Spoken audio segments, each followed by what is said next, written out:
Conference will now be recorded. There you go. It was slow. All right. And also, Doug, if you're not on camera, or if we're not addressing you, we're getting a lot of background noise from you. So do you know how to mute your microphone? Okay, thank you. All right, good evening. This is the, what is today? The 23rd of February, 2026, low intermediate group, prostate cancer group for AnCan Foundation.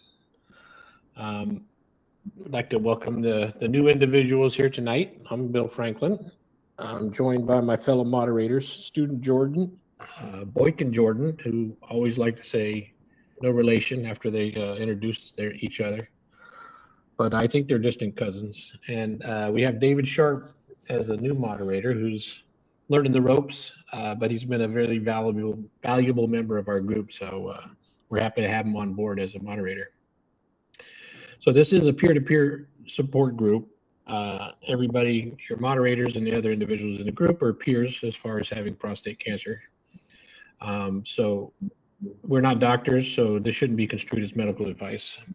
We're here to share our experiences with you and answer your questions as best we can based on our experience and our knowledge of the things we've learned as people with prostate cancer. So anything you do discuss in here, we urge you to discuss with your doctor. That's one thing we definitely like for you to go back and take information you learn here back to your doctor if it's something you think your doctor should know or we say your doctor should be doing, but they're not doing. So we do have some sponsors we'd like to thank. So our sponsors are Novartis, Telix, Blue Earth Diagnostics, and Foundation Medicine. We do not take, our sponsorships are for informational purposes only. We take money from these sponsors so that we can continue to do our work with the support groups. They fund some of our other efforts, art program, our Speaking Freely programs, but we don't promote anything from our sponsors. It's simply a way to interact with them, and we acknowledge their support. If something that they produce comes up, it's because it has to do with prostate cancer. We're not advocating for any particular drug maker or medical organization.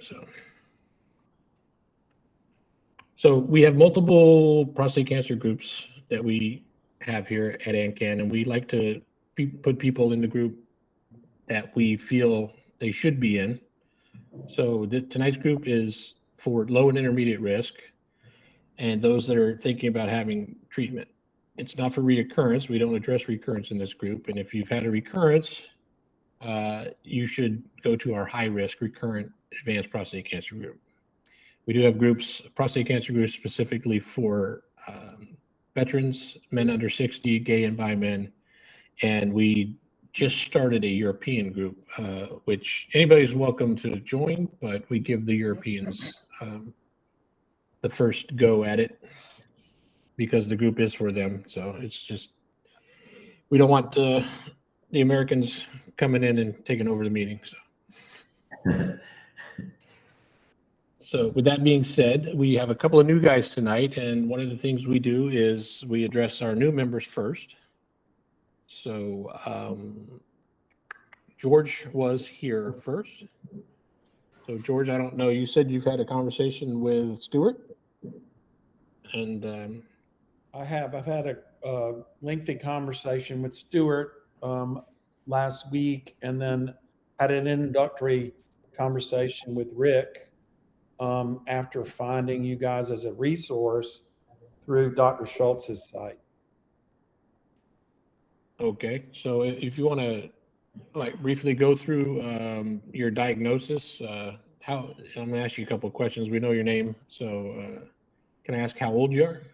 Yeah, I'm 63 years old, in great health. I've worked out my whole life, don't drink, don't smoke, and the only medication I'm on is just the lowest grade statin.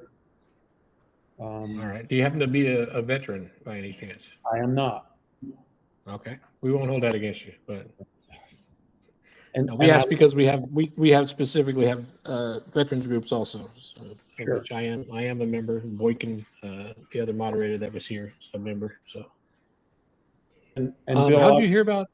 I live in Eastern North Carolina, and how I heard was I think there was someone from the group. No, there was someone from AnCan was interviewed by Dr. Schultz's website, Prostate Research.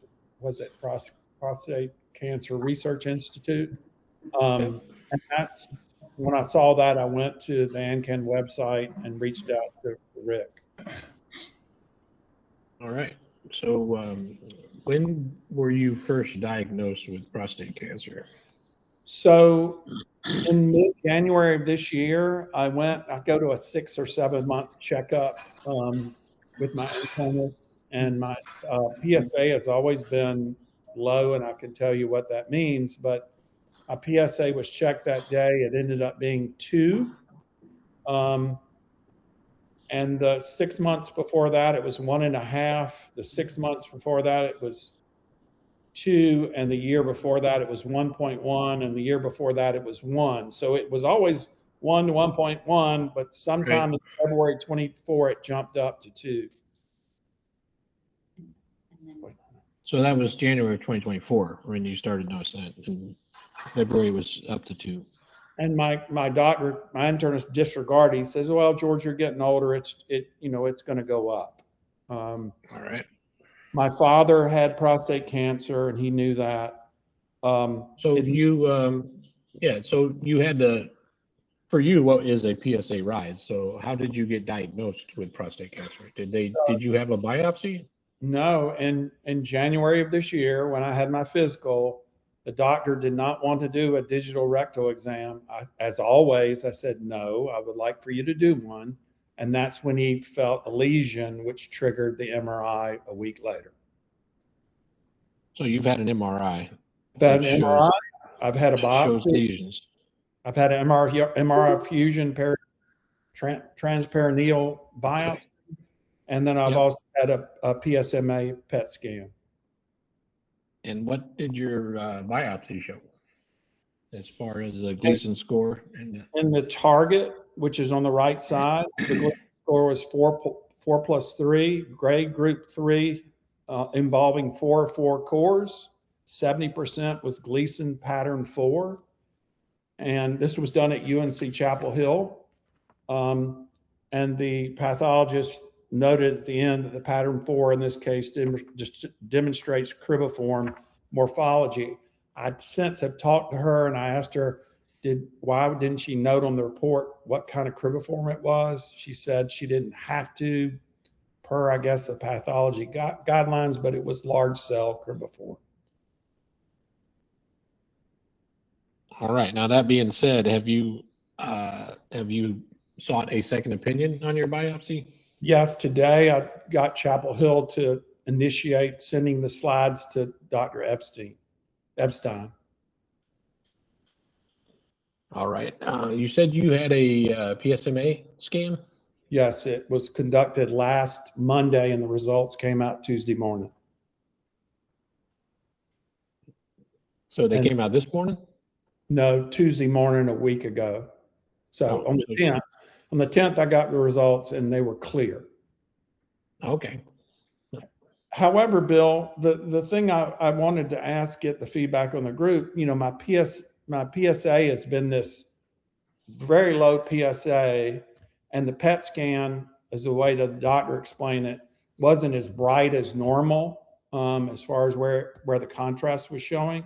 And he says how this cancer that is aggressive is expressing itself is with a low PSA, and it doesn't show up so brightly on the PSMA PET scan. I was just wondering what that meant, and his only answer was, and this is the head of urology department at Chapel Hill, was that it was just kind of an odd, unusual cancer. Yeah, so we've had men in our groups that we discussed the fact that they always had a low PSA, even though they had a definitive diagnosis of cancer, as you do. And we've had men in the group that had PSAs that were like extraordinarily high numbers. So it's, there's outliers on both ends of the spectrum. So you seem to be on the low end of the spectrum as far as the outlier for not expressing PSA. And if I'm not mistaken, I believe you had some email exchanges with Stuart where you talked about low PSA. Yes, yes. And I just didn't know if anybody else in the group had that experience, so I thought I'd ask. So, and what doctors may have explained. Was there anybody else in the group with low PSA? Mine was pretty low. What was yours, Steve? I got my notes, but you can tell us. The last read was 1.97. It was actually the lowest it's been in a while, but I was actually kind of on heavy keto, and I've been a little less. I've been eating too much ice cream and other crap lately, so maybe it would be higher now. But it was kind of interesting. It's been lowest. Oh, I thought you were going to say the ice cream was what made it low. I was going to say great. I wish. So yeah. All right. So the fact that it's low PSA, like I said, we've had outliers in the group before. I personally wouldn't focus on that so much as the fact that you have a definitive diagnosis of prostate cancer. So seeking a second opinion from Dr. Epstein's a good start. So once that comes in, you did say you just started the process, right? Yes, I just started the process. Yeah, once you get that back, you do comparison based on his advice. I believe you were told, and as we advocate in this group, Dr. Zoe and Dr. Epstein are two of the best pathologists in the country. That's why we give out their information for second opinions. So, are you? What else can we? I mean, is there other questions you have for the group? Yeah, I have some. I mean, again, the only other things noteworthy on my pathology report, which was a fellowship student of Dr. Epstein's who did it, was there's perineural invasion in the target biopsy. And she said after I talked to her that it was like there was also likely ductal invasion as well, interductal invasion. With the cribriform. Yeah, she didn't note that on the report, but that's what she shared with me. Kind of where I'm at right now, and I shared this with Stuart, I have not done it. The doctors at Chapel Hill have not recommended, nor have I gotten a decipher score, and they've shared to me why they didn't think that was necessary right now. But they could get one. Right. I've heard from you, and I think Stuart, the priority is to get the second opinion from Dr. Epstein. A germline genetics test has been ordered. That's going to be back on March 11th. I was just about to ask if you've had any other kind of genetic testing, because you mentioned your father had prostate cancer. I don't know what the value of that other than that's usefulness in future. Well, it depends on what comes back. So if you have certain genetic indicators of prostate cancer or certain what's the word I'm looking for? Mutations. Yeah. So for example, if you're BRCA BRCA, if you have BRCA mutations, that could give your doctors more information on how to treat your cancer. Okay. Because there's different factors that come into play when someone's BRCA positive. So Rick's had his hand up for a little bit. So Mr. Davis. Hi, good evening, everyone. So Hello? I'm here. Who was that hello from? Hello. That was from Norman Davis. He just joined us. Norman, we'll get to you in a minute. Go ahead, Rick. Okay. So, George, I don't want to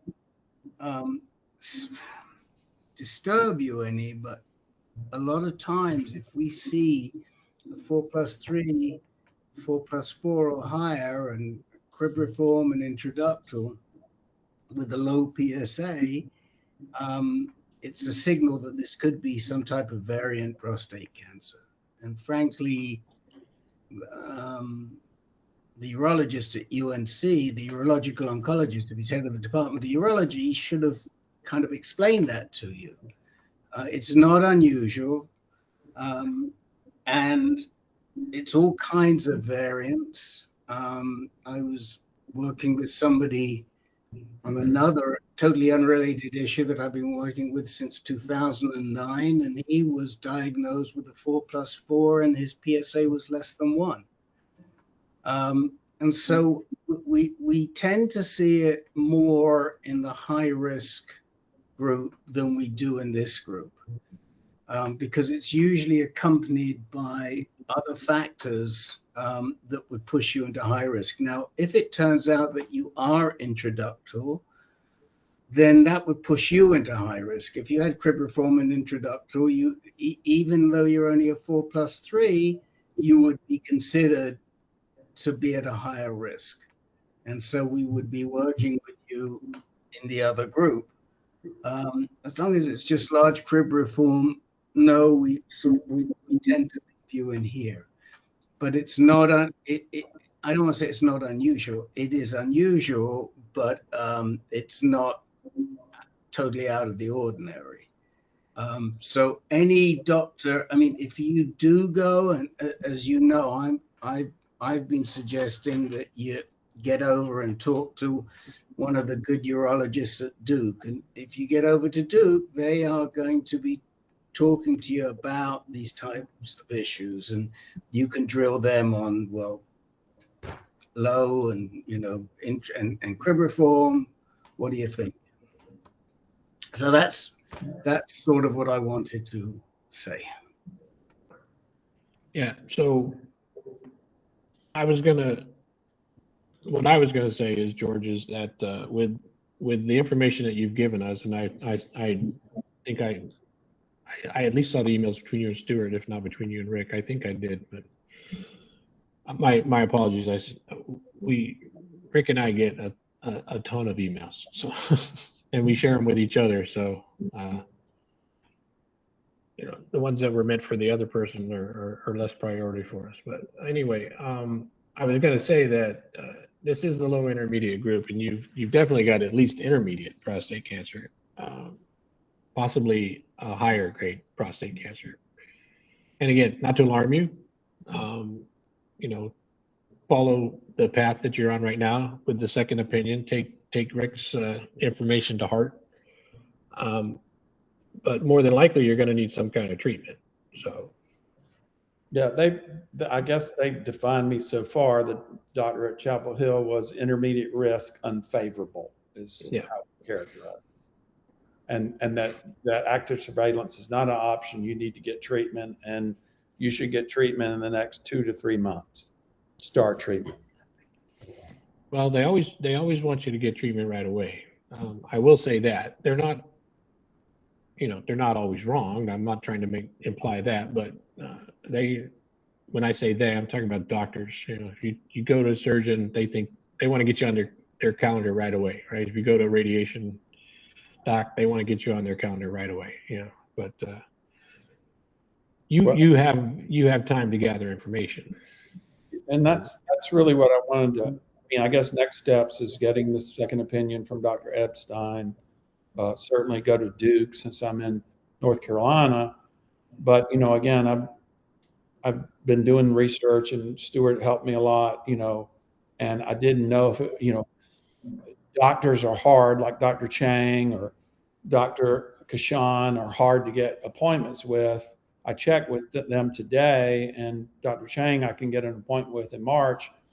Dr. Kashan I can't get an appointment until the second week in April. If I'm flying from North Carolina to LA, I certainly would like to try to see them on the same day or the next day thereafter. So I'm just wondering, you know, I certainly will go see the Duke urologist, but I'd like to start lining up. What's wrong with doing brachytherapy?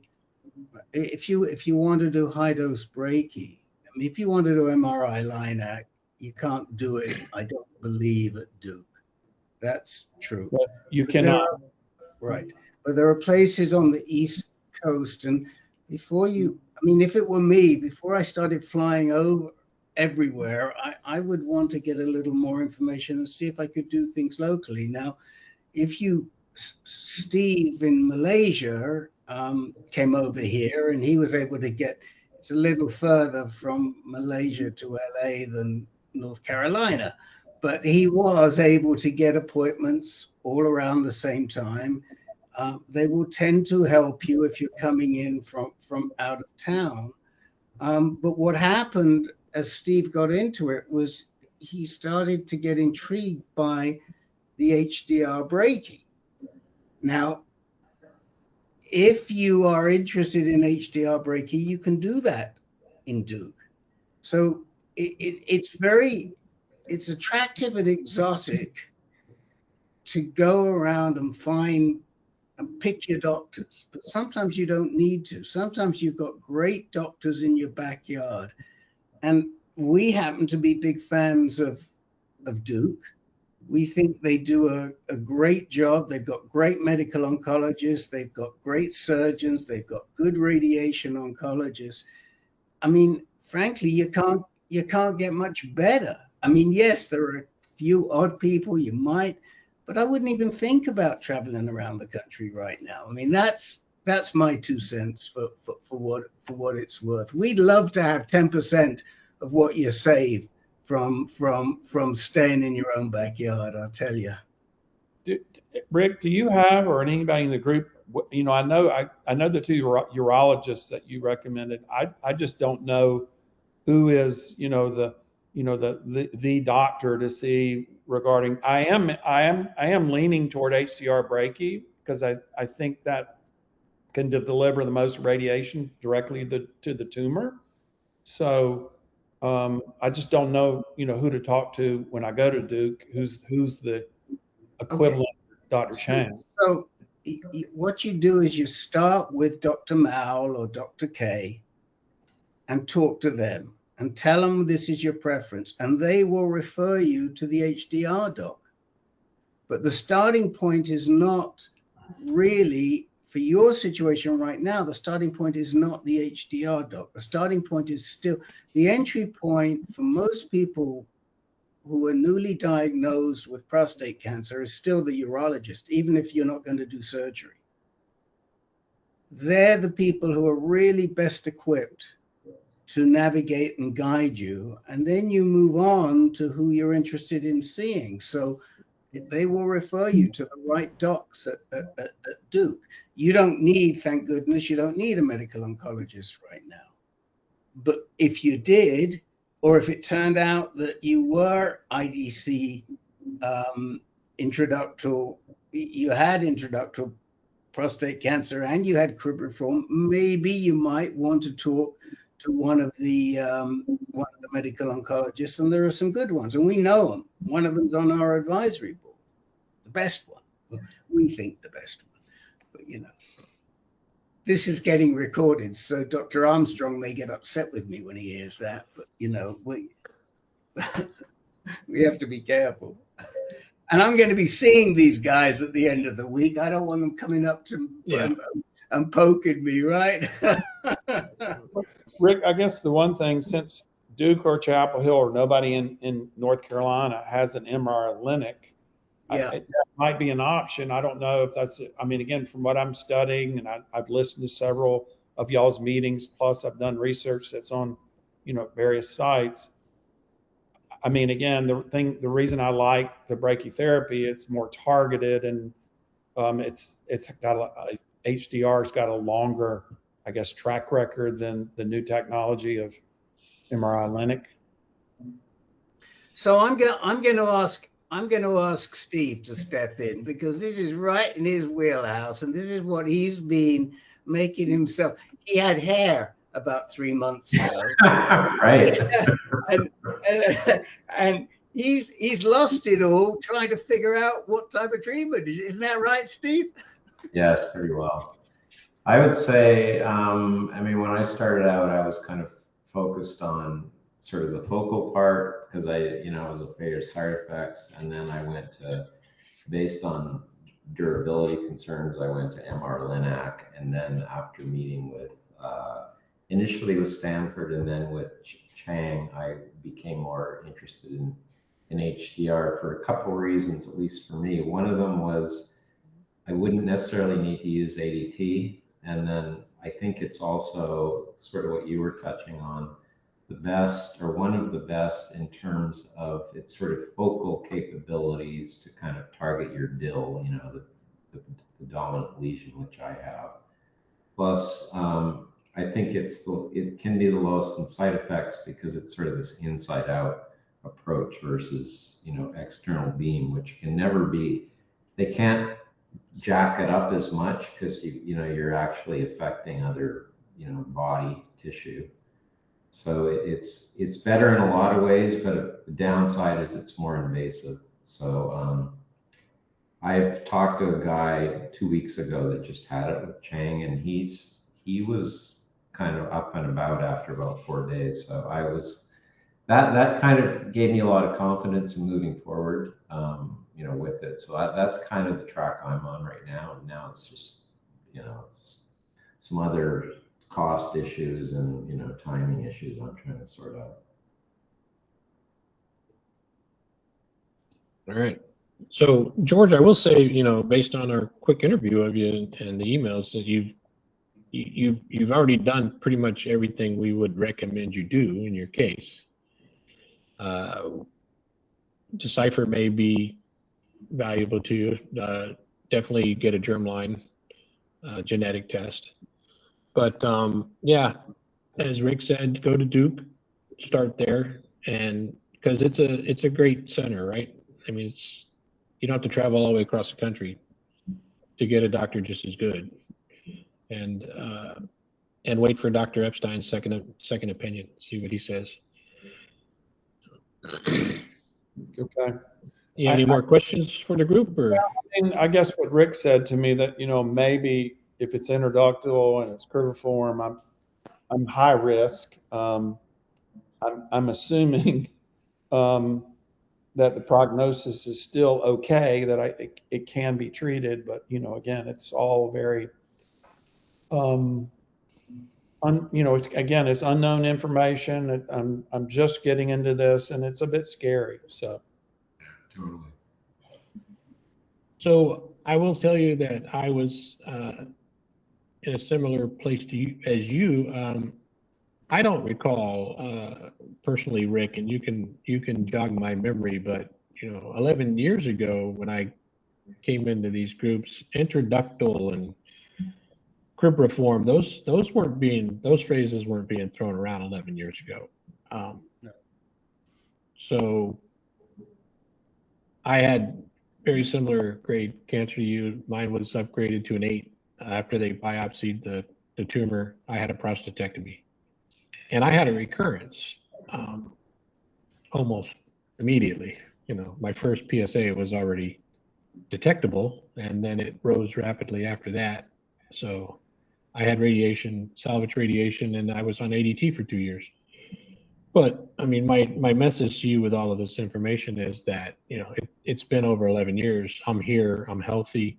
Other than being 11 years older, I'm pretty much in the, you know, the same place I was 11 years ago.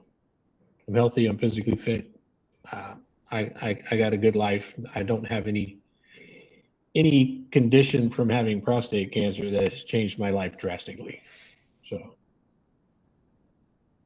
I hope that gives you some sort of peace of mind. And I was 51 when I was diagnosed. So.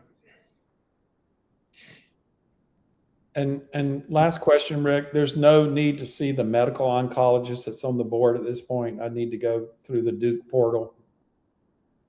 I wouldn't bother yet with a medical oncologist. I don't think your case is serious enough. If you had any type of metastasis, yes, but thank God you don't.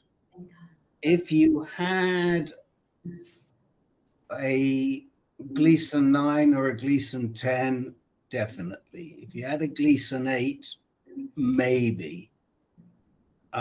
If you have a Gleason 4+3, I think the only reason to see a medical oncologist if you have intraductal and cribriform and you're trying to figure out which is the right treatment. We have a gent like that right now in our advanced group who is about your age, 4+3 diagnosis, fair amount, and he's IDCP and cribriform, and he may well see a medical oncologist to try and get to understand, because the problem is that if you're IDCP and cribriform, it's not clear which is the best treatment. There are papers that say that cribriform responds better to radiation, and there are papers that say that intraductal responds better to surgery. And so there's a lot of nuances, and so that's the time when, yes, you want to bring in a medical oncologist. But for your situation right now, there are a lot of medical oncologists who won't even see you. You can't get an appointment with a medical oncologist at Memorial Sloan Kettering, for example, with your diagnosis. But there are other hospitals that will see you. So just, Rick, I did, because of connections at Chapel Hill, and, I did see the urological oncologist. I did see a medical oncologist, and then I just saw the radiation guy. This was all last Monday in my multidisciplinary team meeting. So the medical oncologist was not very helpful at Chapel Hill, UNC Chapel Hill. Well, I mean, I'm not really surprised. There isn't a lot for a medical oncologist to tell you with your current diagnosis. If there are multidisciplinary teams at any hospital, and some of them do have that approach, then yeah, you're going to see the medical oncologist because they're part of the multidisciplinary team. But for disease demographics like yours, they're going to be probably the least helpful, the least contributory. Okay. Boykin, you had your hand up. George, I was going to say there is something known as over-research and having too much information, my friend. You are in my opinion, the hardest part of this entire journey. The pre-decision on your treatment. So, there's always going to be something newer and greater out there, the shiny object syndrome. But at some point, you're going to have to say, okay, I got the basic facts and I'm comfortable. And now let me start to narrow this down. And because what I've experienced on my journey is that there's always going to be somebody else out there that's going to ask and say, have you considered? Or what about? They're not helping you, my friend. They're keeping you spinning around. You've gotten some great solid advice. My thought process, if I was you, is I would take that. I think you got a great team in the Duke area. I would work with them and go with that flow. But you got to find a team at the end of the day that you trust and don't second guess them all the time because somebody else asks us a question or raises something. Yeah, I guess the only thing that I heard that concerns me is I really don't prefer surgery, and I just don't know if, based on what I have, can I lean totally on radiation, some form of radiation treatment. So that's the hard part. That's what yes. There's one other thing that was proposed to me that you might want to think about, which is this combination of brachy boost and EBRT. Stanford was actually proposing that, and I think that's got really good VCR, actually, or really low recurrence rates. that's what the radiologist at Chapel Hill recommended as one alternative. Yeah. So I mean, I was when I first heard about HDR, I go, what? But, you know, after looking at it, I think it made sense for me. So, I'll just comment on that and then turn it to David. That's a very brachytherapy plus IMRT or EBRT plus some small amount, some appropriate amount of hormone therapy is really the gold standard treatment if you have high risk. And it can also be used with less hormone therapy if you have high intermediate, if you have a 4+3. Now, brachytherapy can either be high dose and the rods, which they don't leave in, or it can be low dose seeds. I happen to get low dose and IMRT and a lot of hormone therapy, and it worked really well for me. And I was a T3, so I was clearly high risk. But I would tend to agree with Steve that if I'm at all concerned, that brachytherapy plus IMRT plus some amount of hormone therapy is a really smart way to go. What do you say, Mr. Sharp? We can't hear you. Now look at this. First time, and I don't know why, your microphone's on, but we can't hear you. Try plugging and finding the right microphone. That never happens with you. Try again and see if we can hear you. And if not, you're going to have to go out. Yes, go out, come back in again. So Rick, Bill, is Brachy Boost with the IMRT the same thing as Chang's HDR? Are different procedure? Well, what Chang's procedure is the brachy part of it, and Chang doesn't always think that you should give the boost. So, you know, you have to sort of sit down with Chang and other radiologists and decide, do you need the boost or not? You may not need the boost. You know, if you're cribriform 4+3, you may not need the boost. If you're, and why? Because that boost largely is to take care of disease that may have spread metastatically across your pelvis. And if it has not, or they don't think it is, or there's no risk of that, they're going to say, look, you just do the HDR. Yeah. Because we don't want to overtreat. Exactly. Okay. David. All right, David's back. Let's see if we can hear him. We don't see him now.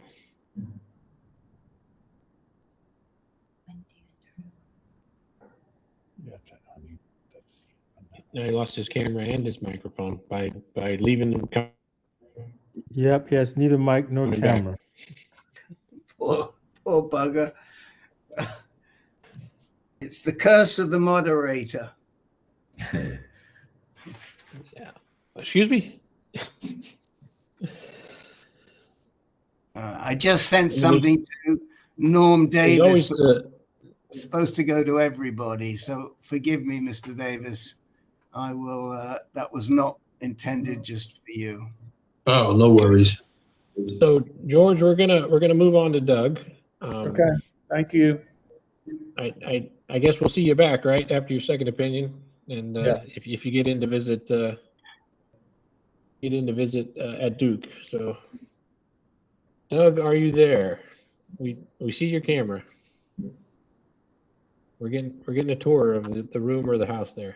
Well, I'm trying to figure out how to do the volume on this thing, and then do I have to have the microphone unmuted for you to hear me? I guess. We can hear you. We hear you. Okay. Whatever you're doing just fine. So go right ahead. Keep talking. Okay, so I guess I'll just give you a quick rundown of my scenario. My primary care physician approximately 2 years ago noticed that my PSA numbers were going up. So he suggested I see a urologist. I saw a urologist and he recommended that we were going to monitor things and do a PSA every 3 months. So I did that for about a year, and my number went from like 5.3 all the way up to my last one was 8.9, I think. One had dipped in between, but I never heard back from him. And so after a year, I contacted him and said, look, I was monitoring and then I didn't hear from you. So what's going on? So he looked at the numbers then and said, well, because the numbers are going up, we probably should do an MRI. So we did an MRI and they found what was apparently some lesions. And so he suggested that I get a biopsy. So that was almost a year ago now. I did a Artemis fusion biopsy, and they established that I did have cancer. My Gleason scores were 3, 3, and 3, 4. And so given that, the urologist recommended that I see an oncologist. So I went and saw an oncologist, and he talked to me about the numbers and said, basically, you're kind of in the kind of low risk approaching moderate risk. Right, so just a time out. What sort of oncologist? When people say I went to see an oncologist, we have 3 types of oncologists in the prostate world. We have urologic oncologists, who are the urologists who do the surgery. We have radiation oncologists who do radiation. And we have medical oncologists, and that's what we were discussing before. Yeah, he sent me to see a radiation oncologist. Okay. And his take was basically, because I'm now approaching 77 years old, that surgery would be not my best option, that obviously radiation treatment would be a possibility. And he also suggested by my numbers that active surveillance or wait and watch. And so I kind of been doing that, primarily because when I found all this out, I was going into a time of year. I'm a very active person and I had a lot of stuff going on. And so I decided to kind of enter into that. Then my primary care set up to monitor me again. And since then, my numbers have gone from I think it was 8.3 or 8.9. Then it went to 9.3, then to 10.1, and now 11.4 for my last one that I did. And with the numbers going up again.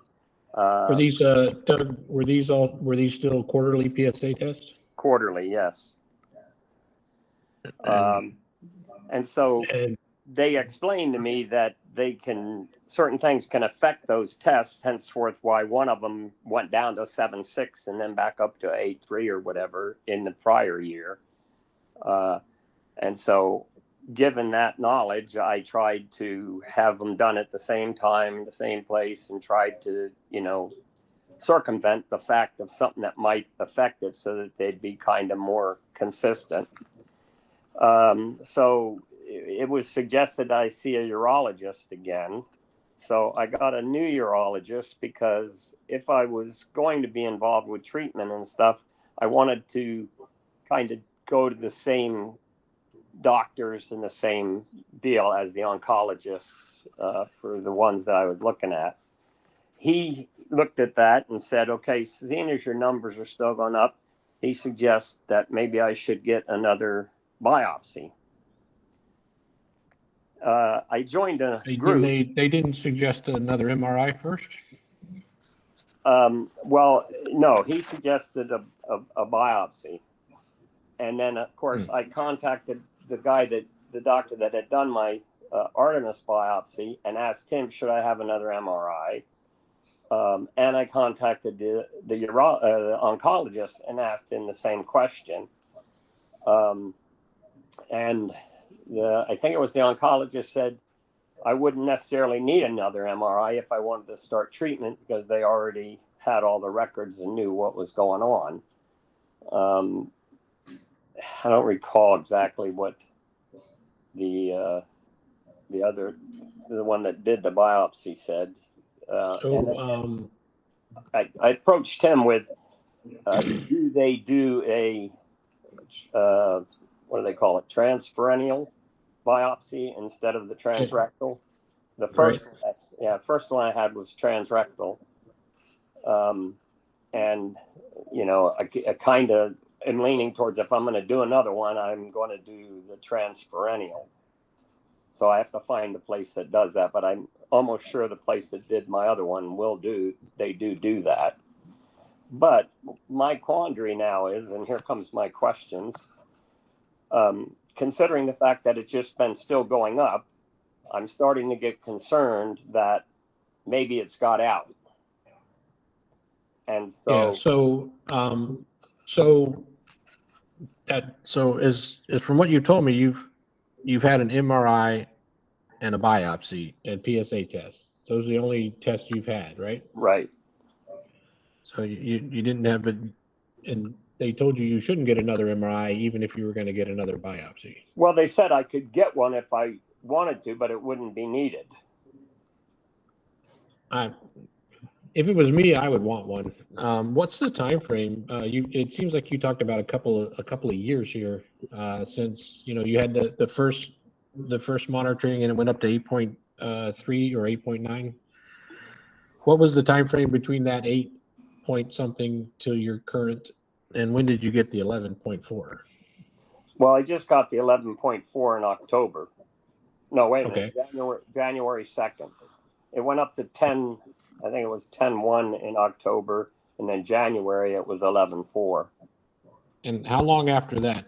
I mean, how long has it been since that 8.9 that is now at 11.4? A year, roughly. Roughly a year? Okay. Yeah. If it was me, I would want another MRI before they did the biopsy, because if your PSA is rising because you have more lesions or the lesions have increased in size, then that would give them a better way to target. I don't have any personal experience with the transperineal biopsy, because if they were doing them when I got mine, nobody mentioned it. So, but and I don't have a prostate anymore, so I have no need for it. But it seems to be the consensus in this group and the men who have had both in other groups that the transperineal is better as far as recovery and less chance of infection. Yeah, I won't say less invasive because they're still going inside you, but just less arduous to handle, right, overall. And less the doctor will tell you that the chances of infections or the percentages aren't even great enough to worry about. But anecdotally, I know more men who've had infection with the transrectal than the transperineal. So, okay. And again, that's an anecdote from Bill Franklin. So don't take that to your doctor. Yeah, like I say, I mean, at this point, I mean, I was basically starting to consider the possibility of probably starting radiation. But then I got to thinking, if my numbers have gone up and up and up like that, maybe I should do a PMSA PET scan first to see if it's got out. And so that's, I guess, was going to be a question I was going to throw at the oncologist too. But then if we can step and sideline here a minute, just hello, Brian from Seattle. He's in my group man to man here. Good to see you, Brian. He recommended joining this group so that I could find out. I see he's here. So I'm always here. I'm always here. Good to see you, man. Yeah. Anyhow, that's kind of what my biggest question is. That plus, unfortunately, in our group here that we're in, there aren't a lot of people that have had the radiation treatment. And like I said before, I'm a very active person. I love chasing king salmon and a lot of other hiking and everything else. And I hear nightmares about when you have the radiation, you just lose all, you're just tired all the time. You can't go anywhere. And so I've been trying to find some people maybe that have done the radiation treatment that can give me some feedback about, what their experiences have been with it. And I just haven't had a lot of people to be able to talk to about it. Well, we don't want to put the cart before the horse, right? Yeah, I know. You're going down the road of what's going to happen if I get this treatment, but you still have to make the decision on getting more information about your cancer. Yeah. And there's all I'll ask the other moderators, if it was me and I was in your boat and it'd been a few years since, how long has it been since that first biopsy? Has it been a year or more? Year. Not quite a year. No, my biopsy was not enjoyable in any way, shape, or form. But if it was me and I had the same situation that you had, I might go for a second biopsy to get more information. And a PSMA scan wouldn't hurt either if it's something that's available to you. So. Bill, I agree.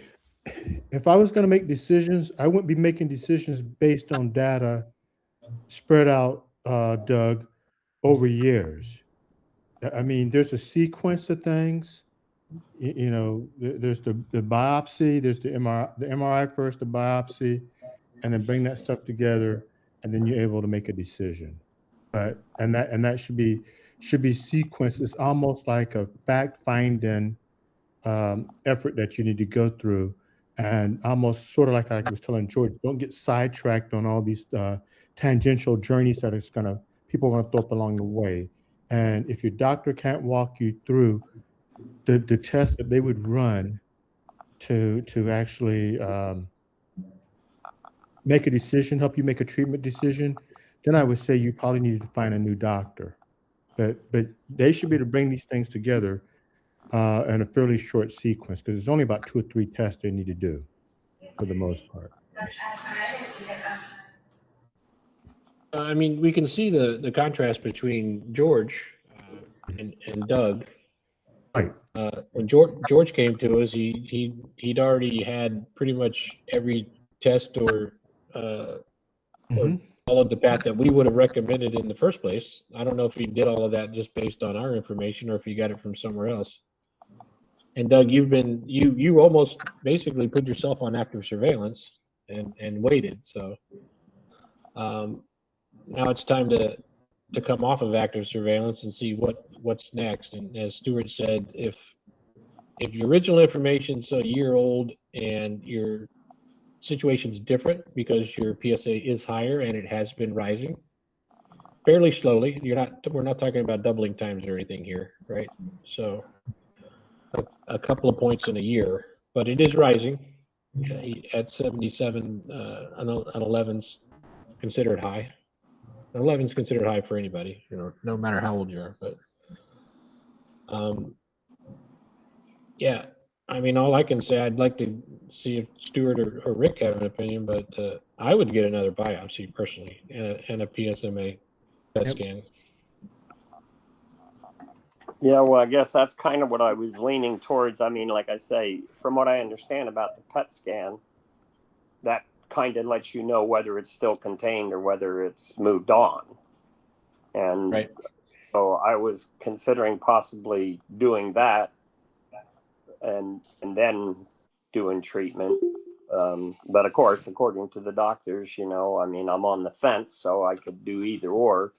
I also did a Polaris genetics test, which put me in the active surveillance category, but it showed me like being right on the borderline of going into intermediate. And so that kind of, you know, led me a little bit more towards possibly, you know, either getting another biopsy or starting the procedure, one or the other.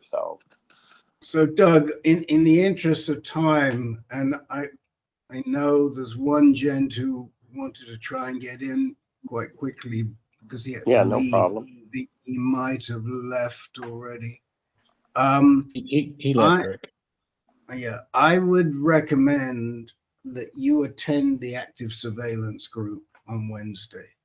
Okay. Because the active surveillance group is really our experts as far as timing is concerned when it comes to biopsies, how frequently, letting your PSA run. There are guys in that group whose PSAs run higher than yours, and then they come back down. They really know what's going on. And if you decide that treatment is what you need, come back into this group, because you may find that you can manage this for a while longer. I don't think anybody has checked with you. And now I have a pretty good idea myself. You must be from Seattle or the Seattle area. And where are you getting your treatment? It would probably be at the Regional Cancer Center, Providence Regional Cancer Center in Everett. Okay, so you're not going to Hutch right now, and you're not going to Swedish. Well, it's Providence Swedish, but I mean that's what they call it, Providence Swedish Regional Cancer Center. Yeah. Right. And you know, and again, nobody's asked you. Stuart raises this right now in the chat window to us organizers. How much cancer was there originally? I was just typing my notes, and I was thinking that's what I need to ask. I mean, this is why we like to ask the questions. We should be asking the questions, because when we ask the questions, we get the information out. How much cancer do you have?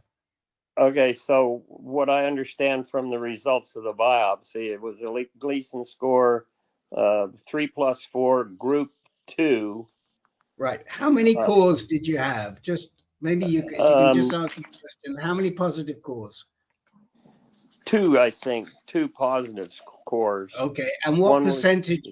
What percentage of cancer was in each of those cores? And what percentage of 4? The 3+4 was involved 3 cores representing approximately 33% of the tissue. Okay. And the other one was a 3+3, 6 group 1 in 1 core representing 6%. Okay, so let's concentrate on the 3+4. And what percentage of that 33% was 4, and what percentage was 3? Let's see. That was Gleason pattern 4, 25%, including focal something, and the other one. Okay. So that's 5. The information. That's the information we need. Okay. I would go into the AS group on Wednesday, which is at the same time in the same room, and get that information onto the table quickly, because that's what's important, not all the other stuff. And then there'll be people in that group who are similar to you, and they'll give you your experience. If you decide that you want to do treatment, because you cannot talk about treatment in that group. We don't want Okay. you talking about radiation or anything, any of that conversation, because we try to keep these groups separate, because the guys who are in active surveillance don't want to hear about treatment yet. They want to try to do active surveillance. Yeah, So which is we'll, why I thought this would be the better group. But yeah, but you may not be eligible for it. You may not be ready for it. You don't have a huge amount of cancer. Did they give you any lengths? Did they tell you what the length of that core was that had 33%? let's see, the one that had 33%. There's so much stuff here. 2 millimeters or 1.4 centimeters long, but I'm not sure that's that right one. Well, what I would suggest, you go into that group, and then in 2 weeks' time you can come back here, and we'll move on. I think Bob Richards, are you new?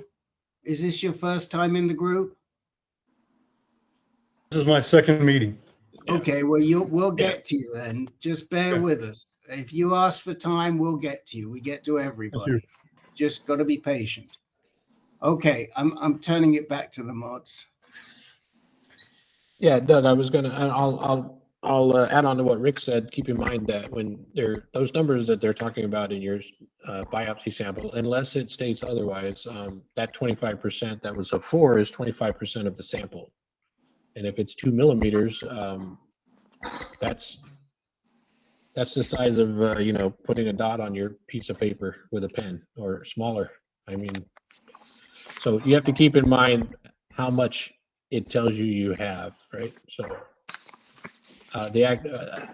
one good reason to go to active surveillance group is to get more information, and they'll focus on kind of different areas than we will, right? So, and of course, like Rick said, you're definitely come back here. You're welcome to come back here. You're welcome to go to any of our groups, but we want you to be in the group that's the best fit for you. Sometimes it's not the first one you land on when you call in. So if you've got the time to collect information, then that's what you should do.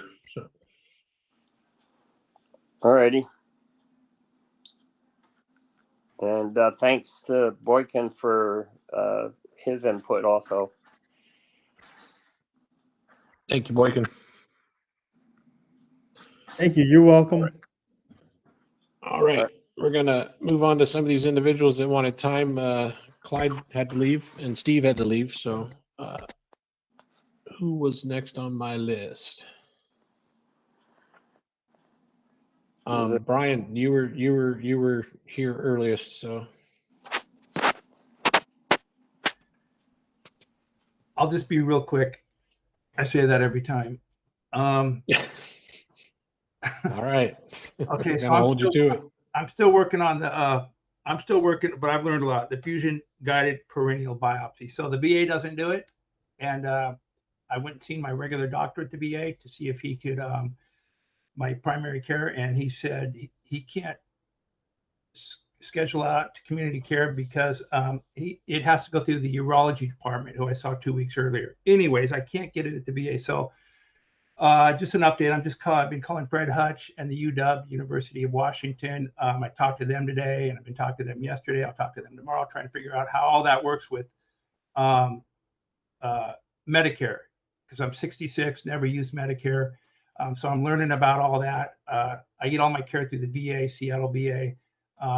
And so I have to use my Medicare. So I'm just looking for that fusion guided perineal biopsy. And then I think once that's done, then I'm going to go back to the VA and have them treat it. That's my plan. So that's it. That's it. Just so just an update, no questions. Okay, I have a question since you asked. I withdraw my statement.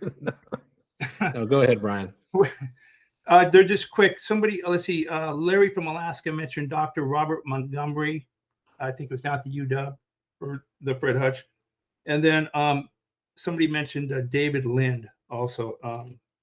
I don't need to worry about them kind of doctors right now, right? I just need to go get the biopsy, get the results, and then I can figure out the next step. I don't need to find the doctor right now. Yeah, get your biopsies first, definitely. Well, yes and no. Because if the biopsy is going to be done by a urologist or a urological oncologist, which it will be, you could find that that's the doctor you stay with. Because as I said earlier on, most people will enter a facility through a urological oncologist. And so what we would say is make sure that whoever's doing that biopsy is the doctor you want to be with in the long run. You know, I think I heard that before, and so that's going to be the challenge, I guess, because otherwise all my treatment would have to be through Medicare when I can get it through the VA, and the VA uses the UW, which is in connection with right. So I'm trying to figure it all out. I'm on the phone for hours a day trying to talk to as many people as I can, trying to figure this out. So I'm working on that. Yeah, I mean, the only thing that confuses me a little bit is that the whole point of the community care is if you cannot get the treatment at the VA, you should be able to use the community care to get the treatment you need outside the VA. And so I'm no VA expert at all, but I am puzzled why the VA will not allow you to get a transperineal biopsy on community care. I don't understand it. And my feeling is that, come into the group, come into the next VA group and talk to the guys in there why you can't get it, because they will know how to make it happen. Bill, I know you don't use VA care, but do you have any reason, or Boykin, can you, what's going wrong here? Why is Seattle I could imagine that they might have a policy of even though they approve community care, you still have to get a referral, right? So right. I'm not 100% sure. But they won't give Brian a referral for a trans. They won't give you a referral. Not for a transperineal. It doesn't make sense. I went and saw. I had community care. Did my aquablation, which was a hospital in Seattle. Did my aquablation because the VA didn't do it. And then I saw that doctor, and then I saw VA. I saw the VA. A new doctor, urologist. He's been a urologist for a long time. He's good. And I said, "Hey, I want a perineal." He says, "You don't need one. You don't need one." And so then I went to see my regular doctor at the VA, my regular last week, and I told him the whole thing. I said, "Look, I really need a perineal because I had a heart valve replaced a couple of years ago." And somebody heard that in the last chat, and they said, "Well, talk to your heart doctor." So I sent my heart doctor an email saying, "Hey, I'm trying to reach out to anybody I can to get this thing done." But my primary care doctor at the VA said he can't override the urologist downstairs. Right. So we got it. So the question is, why is it so difficult for you when the whole purpose of community care is to allow this? If you've got a recalcitrant urologist who doesn't see the benefit of a transperineal biopsy, you should have the right to appeal that somehow. I don't know what the process is. We've got a couple of vets in the room, but they don't use. I think that's how the VA looks at community care, Rick. I think they look at it as they are providing an adequate service. Okay. And they get people all the time coming in wanting to pick the services and the medicines that they want. And so this is typically standard. And the only time they make exceptions, just like if you was going like what Brian was saying, is that you have to up the risk factor to a point to where they realize that if they take you on within the standard, then they're going to have issues. So they're looking at it and saying, our playbook says this is what you need. That's what the urologist is saying. And so therefore they don't do them, and therefore their system isn't set up to even authorize that stuff unless you can make an exception somehow. It's not like, oh, I want to get apples, but I only want a certain kind of apple. Well, Bill and VA, you had your hand up for Yep. a while. Sorry. Yeah, and they may not have the team there at that department to do it. Hmm. Well, you already said, yeah, he said that they don't do the transperineal biopsy there at the VA center that he goes to. So They don't even do them where I got my aquablation done. A big hospital in Seattle. They don't do them there either. I asked him. No, we don't do them. So I'm like, okay, I'll find one that does. Because David told me, don't be substandard. Go for it. So I'm working on it. David has the hand up. So Is my microphone working now? Yes. yeah. Okay, good. Brian, I mentioned last time we met that you and I are kind of in the same boat in a way, that I have Medicare with a high deductible G plan, which means I pay out of pocket until the deductible kicks in. Yeah. And my biopsy was in January of last year, which means I wasn't even close to hitting the deductible. If you're curious, I can tell you what I paid for my biopsy. Would you like to know that? Yeah, what'd you pay? 15. Okay. MRI, Let, MRI, let me $1,500. let me pull that up. Hang on one second. You made me think you had it right at the tip of your fingers. Well, I did, and then I hit the wrong button. I figured it was 1,500. So here we go. For the urologist, he charged, this is what I paid out of pocket. Yeah. $126.55 for the biopsy of the prostate gland, plus another $31.97 for an ultrasound scan of the pelvic region through the rectum. The hospital charged me $443.81, and the anesthesia, there was a charge for the anesthesia, but maybe it's showing up later. There was an office visit included with all this for $36. The biopsy pathology report was about 100. Oh, here's the anesthesia. I paid the anesthesiologist $105.59, and I paid the pathologist $34.59. That was it. $1,500. Or how?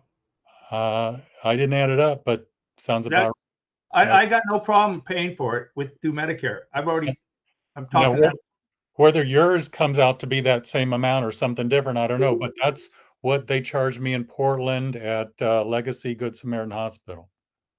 Okay, thank you. Thank And you. that means that Medicare paid 80% of the entire bill, and the numbers I just gave you was the discounted 20% rate that I paid. Yeah, and I got some of that stuff like right here. Okay, good. I've been looking at it. But like Rick said, he brought up a good point. Once I get that biopsy done there, then I might want to keep that doctor. So anyway, The journey continues. Thank you for your time, guys. Yeah, Brian, the next VETS navigation group is next Tuesday. So yeah, I know I have a hard time getting there Tuesday for a few more weeks. 6 okay. weeks. But thank you. I'll be there Wednesday. I'll be there Wednesday, Doug. Okay, thank you. All right. So moving on, I have to look at my list in the order that you guys showed up. So Bill, you're up. Really relevant conversations tonight for me. I posted that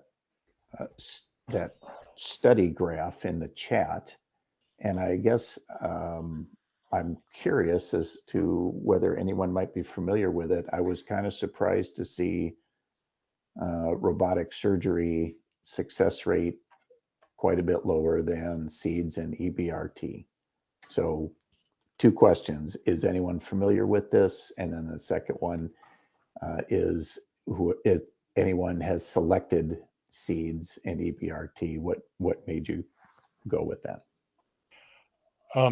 I can answer that question. In fact, I've just been in communication with the study group behind that website. It's if I can just take about 90 seconds, because this is actually a very good resource for anybody wrestling with the question of what primary treatment should I go with for in an intermediate or even a high risk prostate cancer?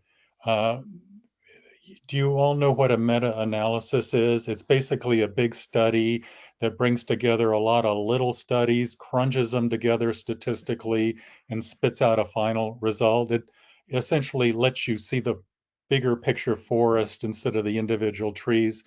Well, kind of, most meta-analyses pull together maybe 6 studies or a dozen studies or 15 studies, but imagine how amazing it would be if there was a meta-analysis that pulled together hundreds of studies, all evaluating the relative effectiveness of primary treatments for prostate cancer in terms of how they compare in their ability to reduce the risk of a biochemical recurrence. That would be a pretty amazing piece of research. All right, well, there is such a thing. It goes all the way back to around 2010. It was started by a guy, he's a now deceased guy, but he was a well-known prostate specialist at the time named Peter Grimm. I'll bet Rick knows the name. And he was based in Seattle, and he did a couple of really brilliant things. First, he pulled together a study group of 36 of the most blue chip experts you can imagine. People like Michael Zalewski, Mac Roach, who else? Stephen Frank, Mira Keys, anybody's dream team of prostate cancer specialists. And he had them sift through thousands of studies, all looking at that question. And they gleaned out the few hundred best studies. And then he took those results of those several hundred studies that were the final choice. And this was the best part, because once you have all those studies, it's still a very unwieldy piece of information with lots of data. He handed that information over to what has to be, in my opinion, the world's most brilliant graphic designer, because this graphic designer took all that data and turned it into 3 very user-friendly interactive graphs. And what these graphs do is they plot on these graphs the relative effectiveness of all the main prostate cancer primary treatments. And now there's a couple of flaws with these graphs, and I'll tell you what they are, and I'll tell you how I tried to overcome these flaws. But I'll tell you what the results were first before I get into the flaws. When you look at these graphs, um, and you take all the different treatments in order of effectiveness. Here's the order, and I'm going to start with the least effective first. And by least effective, I don't mean it's ineffective. There are some people who would benefit from this approach, but I just mean compared to the others at the intermediate and higher risk levels, it's less effective at preventing biochemical recurrence than the other ones. The least effective one, according to these graphs, is surgery. Next up is beam. Next above that, ineffectiveness is beam plus ADT.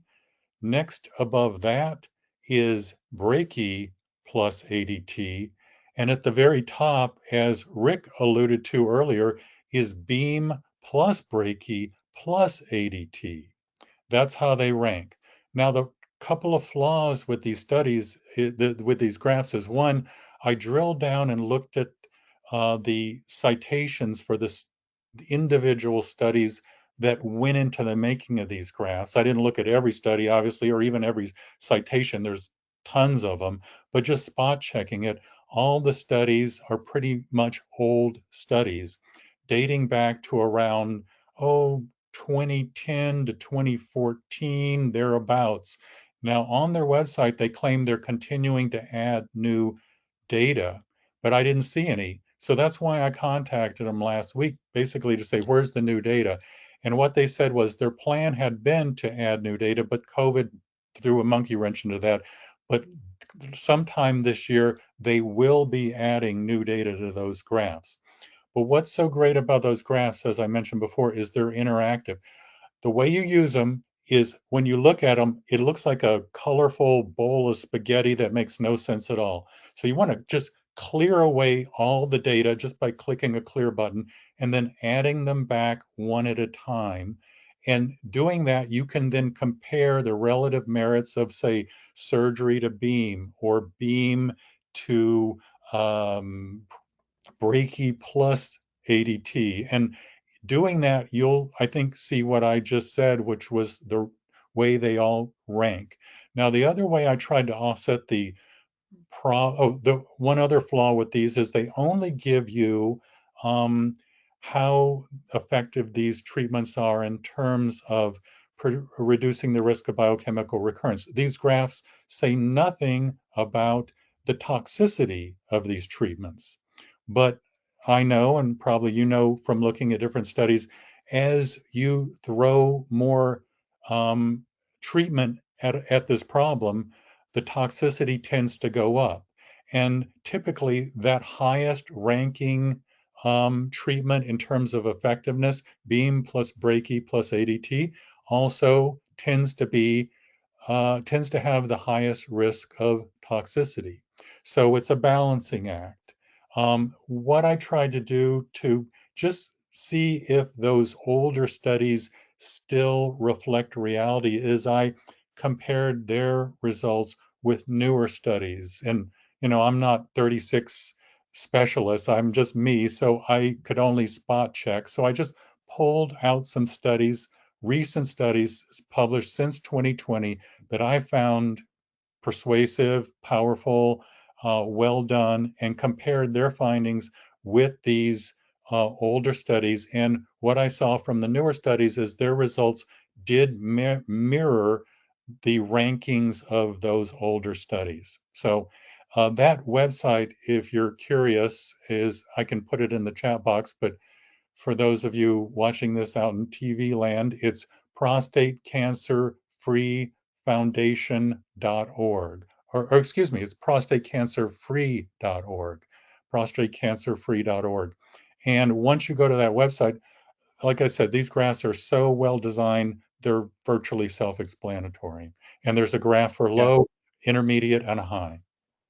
So that's the website that he put in. So, but if there's different links, if you could put the different links in there, that'd be great, David. Chat, it'll be fine. That was more than 90 seconds. Uh-oh. But a great explanation. But that was great explanation. Thank you. So, Bill, did David expand upon it? That's good. It just strikes me as odd, but the fact that there may be some older studies, like maybe an older Da Vinci, result was in there. So good stuff. So question 2, who has done, if anyone, seeds and EBRT? Why did you decide to do that? Or are contemplating it, I should say. So I'll tell you why I did seeds and EBRT, but I'm probably not comparable with you, Bill, because like I say, I turned out to be high risk stage 3. And the gold standard treatment for somebody who is high or very high risk is, or was at the time, still may be, brachytherapy plus IMRT or EBRT plus hormone therapy. And so I did plan to do surgery. I was 56 when I was diagnosed, turned 57, I think, the day after I started my hormone therapy. And the likelihood that I would need hormone therapy and radiation was pretty high, so I didn't want to add the surgery too. but that's maybe a different situation to yours. That's why I did EBRT plus brachy. Yeah, appreciate that. I'm not at that situation. It's 3+4, and the concern now is the 3+4 is near the margin. Okay, so if you're 3+4, you don't need brachy plus EBRT. You need brachy or some type of radiation. And I wouldn't necessarily say that should be EBRT. So your options would be brachytherapy, either seeds or high dose, or SBRT, unless there are reasons why you're not suited for SBRT. All right. Go ahead, David. Well, you asked about seeds. Let me just make a pitch for HDR. And seeds are great, and HDR and seeds are comparable. The best explanation I've heard that compares the two was on a video in which Mac Roach was being interviewed.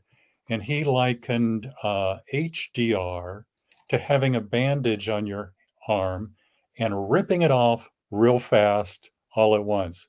You know, it'll hurt, right? But it's over fairly quickly. Whereas LDR with the seeds is like that same bandage, you're gently tugging it off over a much longer period of time. And that's because the HDR process delivers the radiation all at once in a gigantic dose, and you experience significant urinary symptoms, in my case, for a couple of weeks, and then they fade. Whereas with LDR, the seeds are in you, and they're going to keep burning for a while, and will take longer for that radiation to fade. There's actually been last year a really good study by a Canadian researcher named Juanita Crook, who compared LDR and HDR brachytherapy. And what she found was that they both are comparably effective. This was a study mainly with unfavorable intermediate. And it says here, let's see, the 8-year freedom from biochemical progression was 85% for HDR and 84% for LDR. So it was a wash.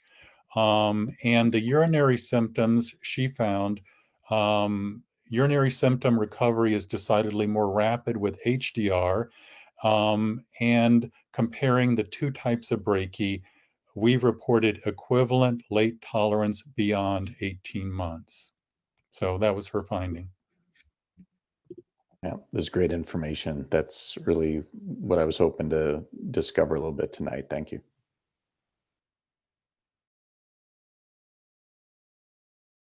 Muted.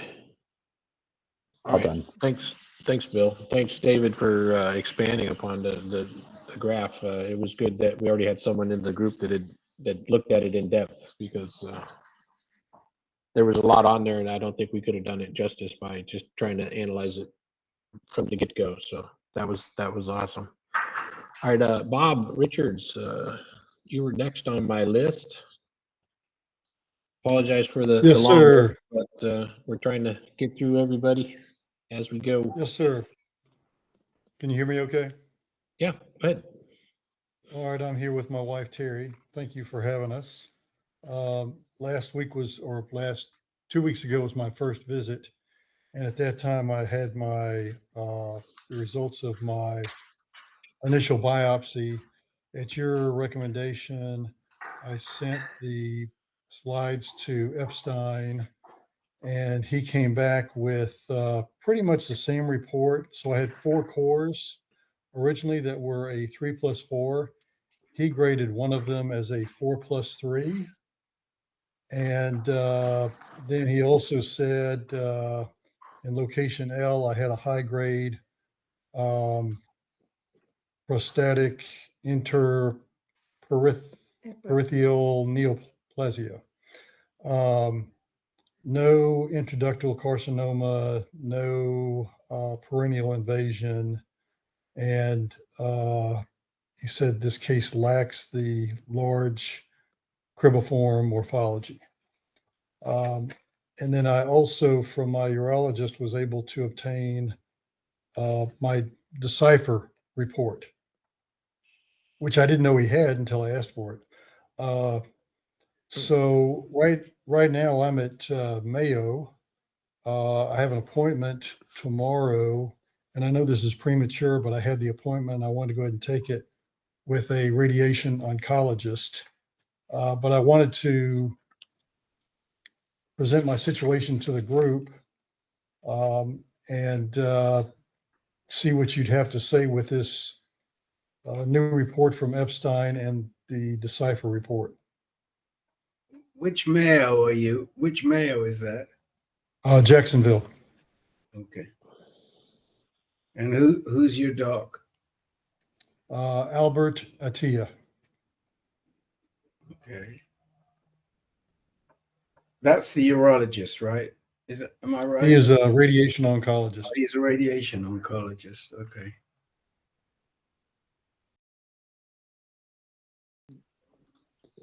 Well, if no one else is going to jump in, I thought you weren't done, Rick. Go ahead. What I would say is that you are now officially a 4+3. Doesn't matter, it's only one core. You always grade yourself according to the worst grade that you got, even if it's the smallest grade and the least amount of actual cancer. If one is a 4+3, you're a 4+3.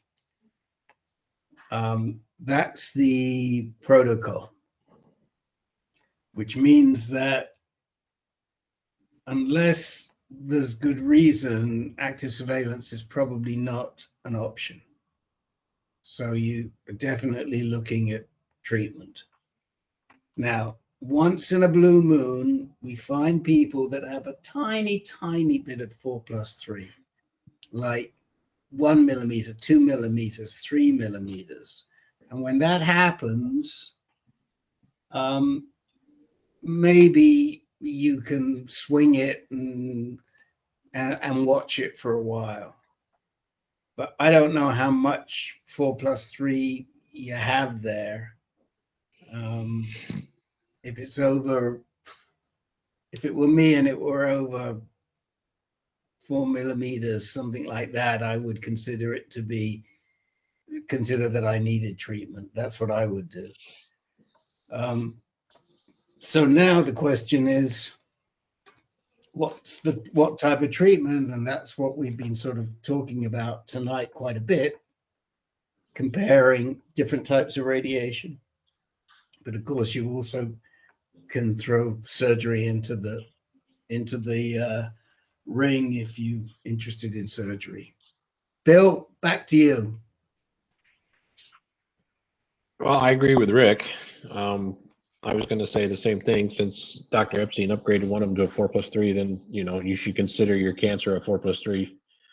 But you have to take into account how much of that was a 4+3. So, did the biopsy? Do these percentages help at all?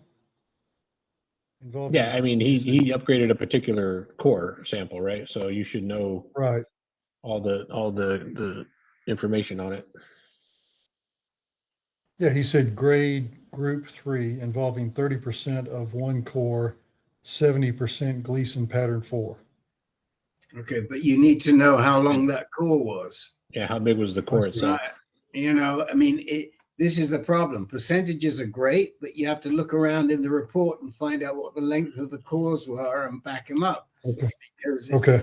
It could be 70%, but it could be a tiny little core. It could be a tiny little core, So we need to know the actual length of it, although we know that it's definitely majority 4. And that should be in the original biopsy. If Edstein might not have recited that because that's should be in the original biopsy report, which he's reading on. Oh, I see. Okay, can you find it? A lot of My wife times, keeps- oh, she's good. She's doing good there. Yeah. Do you rent out, Terry, or not? Speed. 1.3 centimeters. The tissue is 0.02 centimeters in diameter and 1.3 centimeters in length. Okay, that's the whole length. Is that the whole length of the core, or is that the length of the cancer? It's the length of that specimen that he is grading as a 4+3. Okay. Well, 1.3 centimeters isn't immensely long, so my guess is that's 1.3 centimeters of cancer, of which 70% is 4. That's what I'm guessing.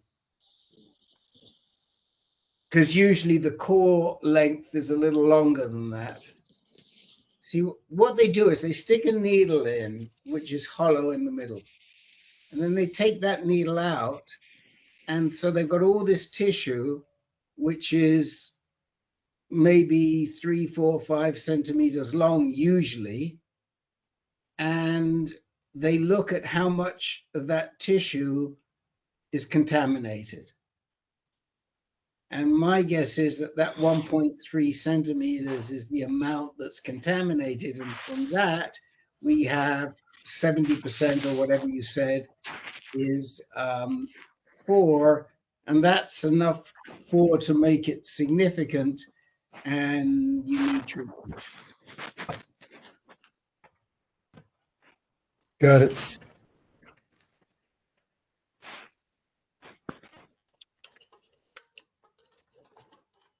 What about the newer, what about some of the newer treatments such as Tulsapro or the HIFU or the... No, you're not a candidate. I shouldn't say, we can't give you that sort of medical advice, but I would say if it were me, I would not consider myself to be a candidate for those type of focal treatments with a 4+3. Those type of focal treatments are usually for people that are 3+4. Occasionally they're used for 3+3, but there again, we don't think 3+3 even needs treatment. Mm-hmm. But if you're a 4+3, the problem with doing that type of treatment with a 4+3 is that if you do it focally, it's likely to return. It's very likely to return with a 4+3 because overall we see 50% of focal treatment failing, and those numbers are biased because the guys who have 3+3 tend not to fail, and the guys who are 4+3 tend to fail. And this is where I bring in Stuart, because he studied this and he knows all about this. So I don't want to get out of my depth. Stuart, talk a little bit about the use of focal treatment and when it's appropriate and when it isn't, and if it's appropriate for 4+3s. Bob, was it just the single core? Yes, a single core was 4+3. Okay. I had 3 cores that were 3+4s. You've got 3+4s plus a 4+3. Correct. Are they all on the same? Are they all on the same side, or some on the left and some on the right? They all appear to be on the same side. When you have that many cores, if it represents that many lesions, if would be any benefit to having focal, you're probably past that. Because they're not just going to treat the 4+3. they're going to treat the 4+3 plus the 3+4s. And at that point, you're treating enough that you're probably going to have a doctor say you want to do full land treatment anyway. So the recurrence rates are high. And in this case, where you have that much different, that many instances of cancer, you have a recurrence risk for each of those 4 cores, not counting the fact that you could have recurrence outside the 4 cores. It doesn't sound like you're a great candidate under any circumstance for focal. Got it. Got it. Any other testing that I should do? Have you had germline testing? No.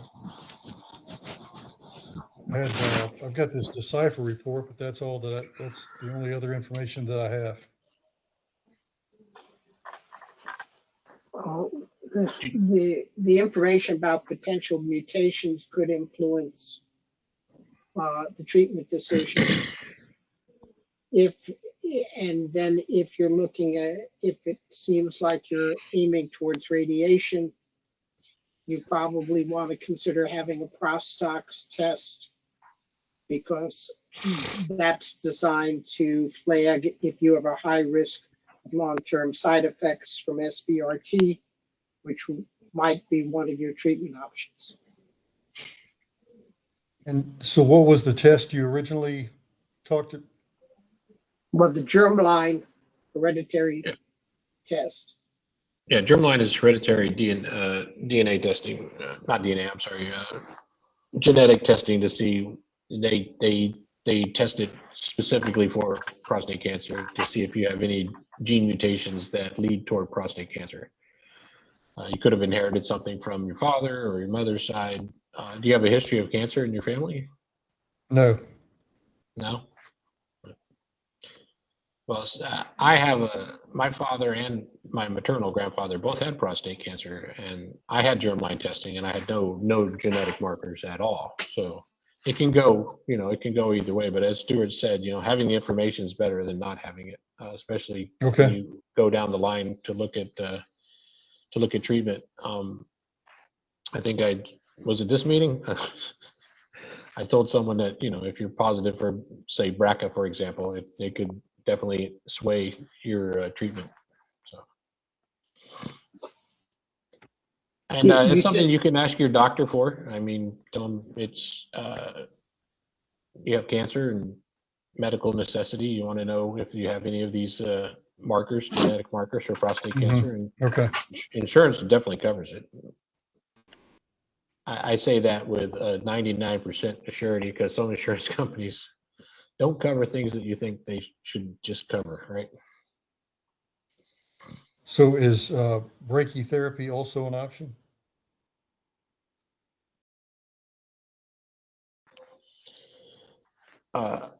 Rick, do you think brachytherapy is an option in his case? I mean, it sounds like you're very similar to some of our earlier discussions. So yeah, brachytherapy is definitely an option. You most likely you don't need anything more, but yes, you could do high dose brachytherapy. You could do low dose brachytherapy, but by and large today it's mostly high dose that we see practice. We don't see a lot of the seeds anymore. Occasionally, but high dose brachytherapy is definitely an option. I don't know if they do it. I suspect they do at Mayo Jacksonville, but it should be considered. And it's a great treatment because it's, well, I don't want to say it's one and done. There are some people who do it in one session, and there are some people who choose to do it in 2 sessions. 2 sessions is a bit of a pain, excuse the pun, because you have to go through it twice. Or in the old days, you used to do it overnight, and they'd leave the rods implanted overnight. Some people now do it in 1 session. A lot of it depends on how much bulk there is and how much cancer there is. So but I definitely think it would be worth exploring. The other thing to explore is SBRT, which can probably be handled in somewhere between 4 and 5 treatments. Probably 5 because you can bill for 5. How many do you need? Probably no more than 4. David, go ahead, please. I was just going to add regarding brachytherapy.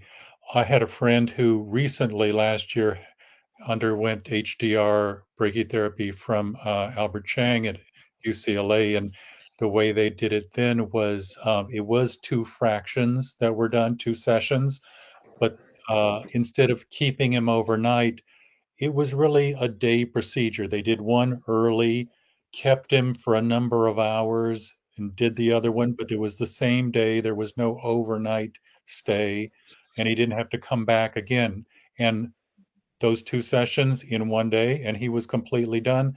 That was the sum total of his entire prostate cancer treatment.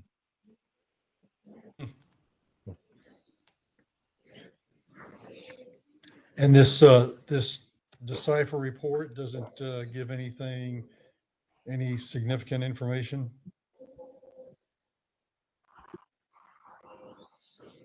What was your score, Bob? On the Decipher? Yes. Yes, it says, I guess I'm a 0.56 intermediate risk.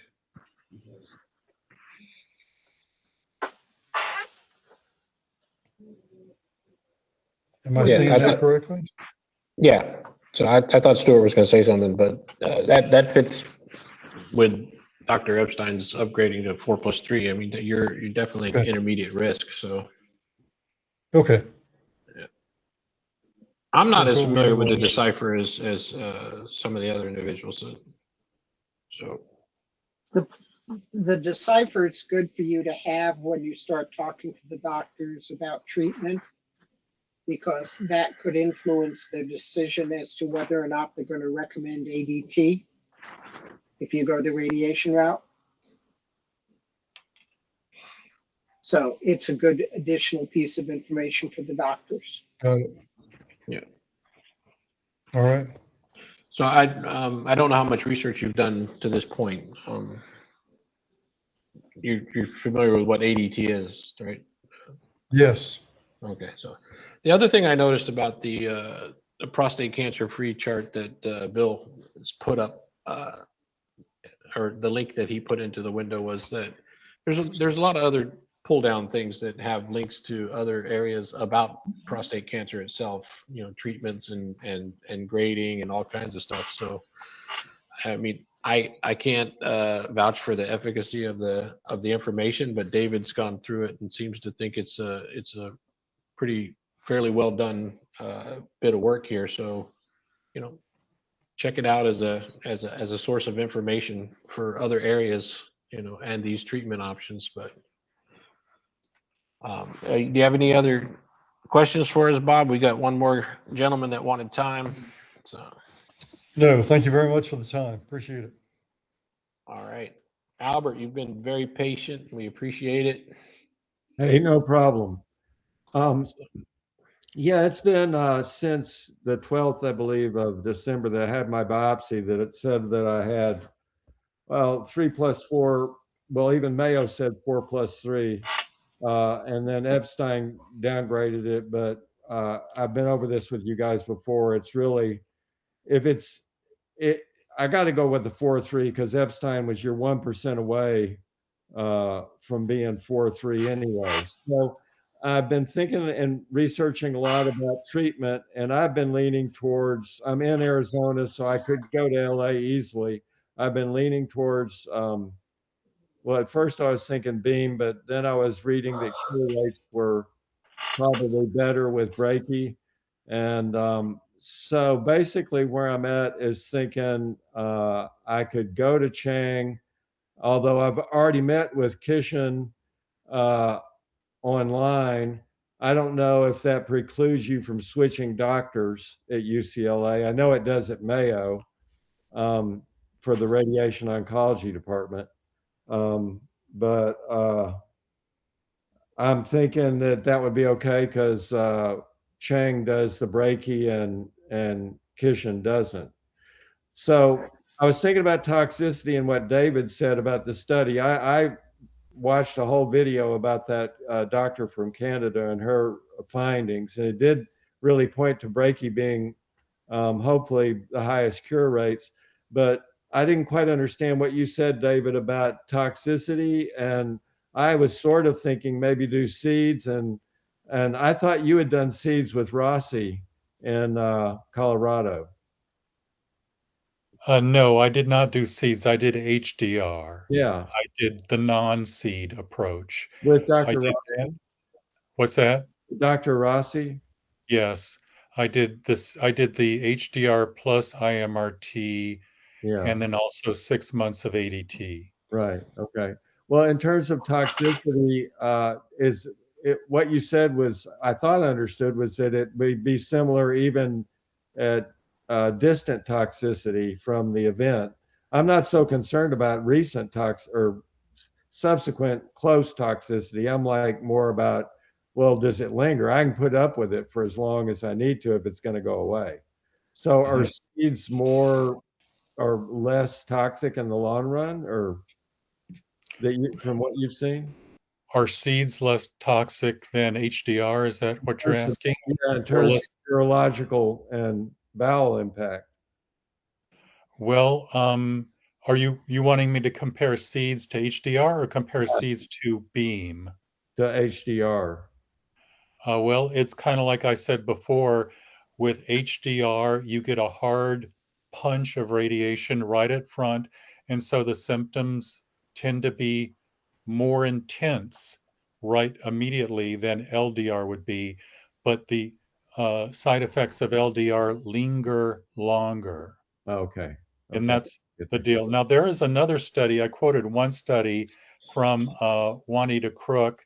She did another study in 2024 that actually is much more specific to your question. And the study was called Randomized Trial Comparing the Quality of Life After LDR or HDR Brachy Boost with a pelvic external beam radiation. And what she said in that one was, well, first she points out that, the thing that scares people about the combination of brachy of any sort and beam together is a study that was done back around 2017 called the Ascend trial. And the Ascend trial had some horrifically high urinary late effects. And it scared a lot of people away.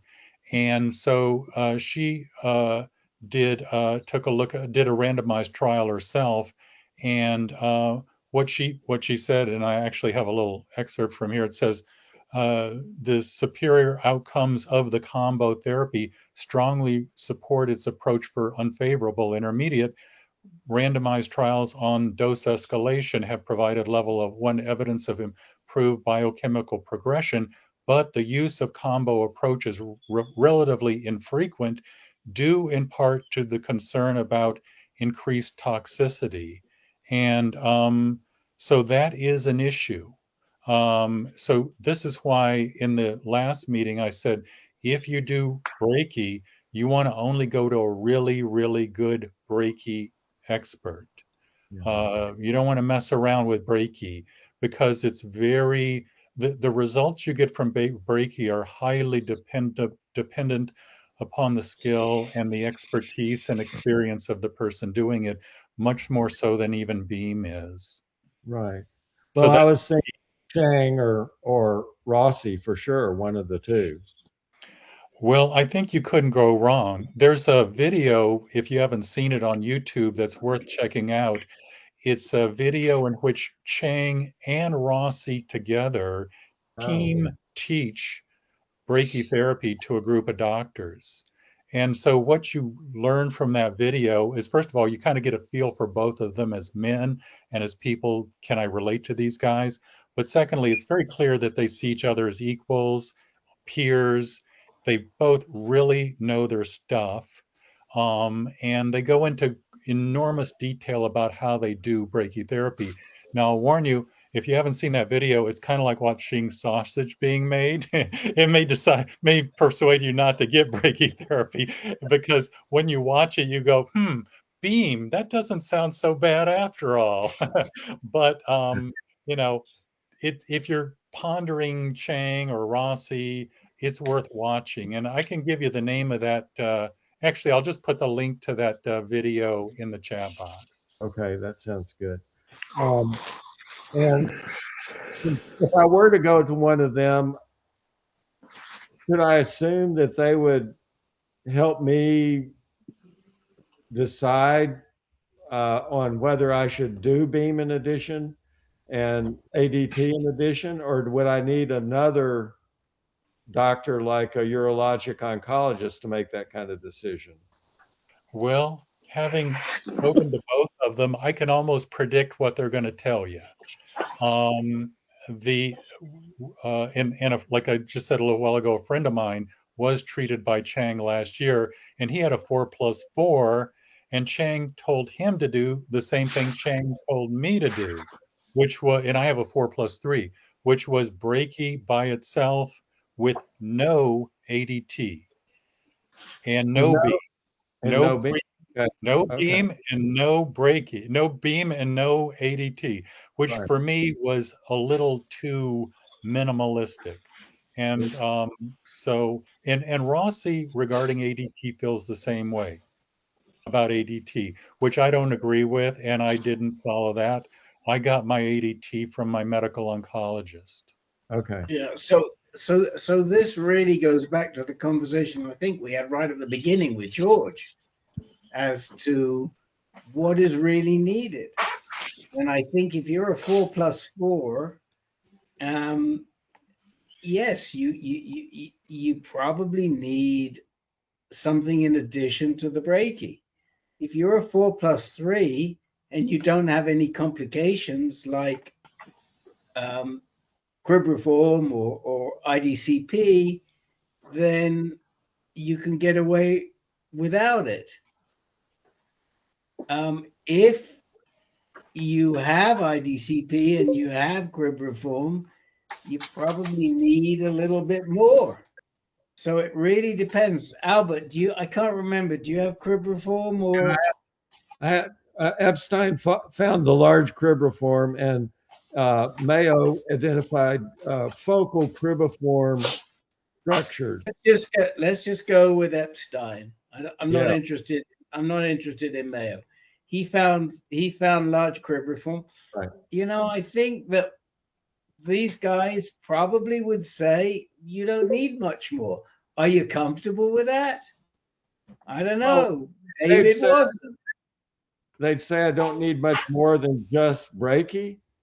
Right. Yes, that's right. That's what I'm predicting. And they may say that, and you may choose, like David did, to say, you know what, I'm going to throw in 6 months of ADT as well. But that's your call, and they'll talk to you about that. Well, my last question, I think, and then it's been a long night, is, you know, I've got Dr. Frendel as a urologist at Mayo, and then if I go to, he's the only doctor I've got so far, and if I go to Chang or Rossi, and they say do or don't do ADT or beam in addition, my question is, I mean, I can talk to you guys about, well, what should I do in addition or not? But in terms of getting somebody to really guide me in that, do I need another doctor, or is it? Well, no, because the doctor that you choose, the doctor that you choose to treat you, is going to become your quarterback doctor. Oh, okay. So Frendel is not your quarterback doctor anymore. Now, question that I have is HDR offered at Mayo? I think it is, but I don't know. It's good. I'd rather travel to LA, and if I know for sure. Well, Chang, you may not need to. I mean, you know, I think the I think it's offered at Mayo. I think the guy at Mayo's pretty good. So if you want to stay at Mayo and you want to keep Frendel involved and you want to do the HDR, then start there. Start right there at Mayo. Unless you have reason, just because we talk about Rossi, we talk about Chang, we talk about Joe Shu at UCSF.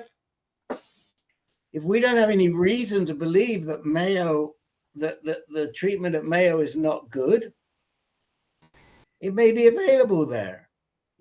And yes, we talk about these guys because we know them, but I'm pretty sure in the past we've had HDR guys or brachy guys at Mayo. And I would say you know, rather than taking yourself all over, I mean, this is the same sort of thing that I said to George right at the beginning. You're at Mayo, start at Mayo, tell Frendel what you want to do. You've thought about it and you're really inclined to do HDR brachy. Who's the HDR brachy person, and meet with them. Find out how many they've done. You know, I mean, I sort of, you know, one of the problems with our AnCan groups is we talk about docs and then everybody goes scurrying after those docs. Doesn't mean all the rest of the docs are not good.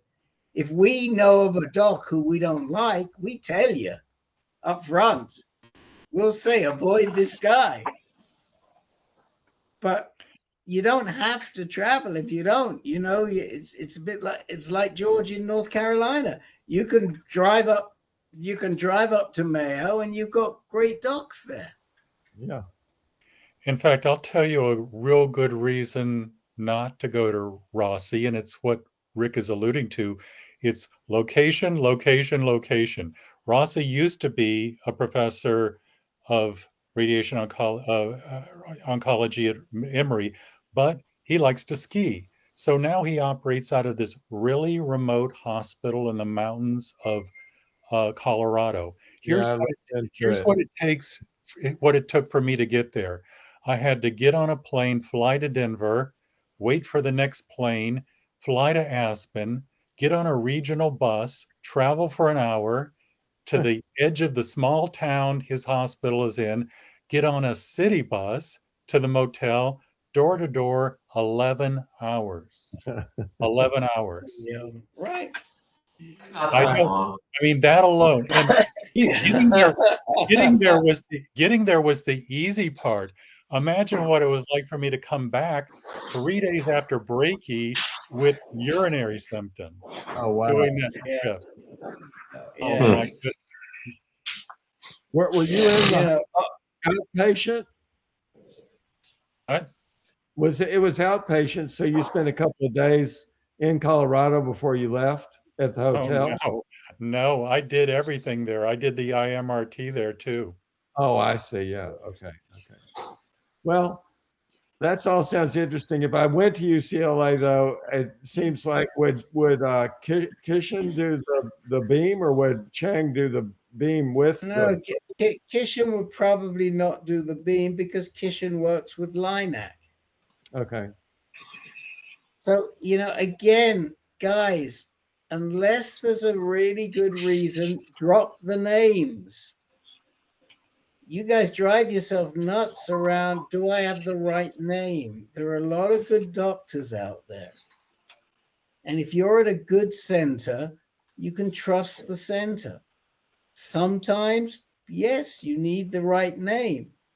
If you're doing MRI LINAC, yes, there is a value to doing it with Nagar or doing it with Kishan.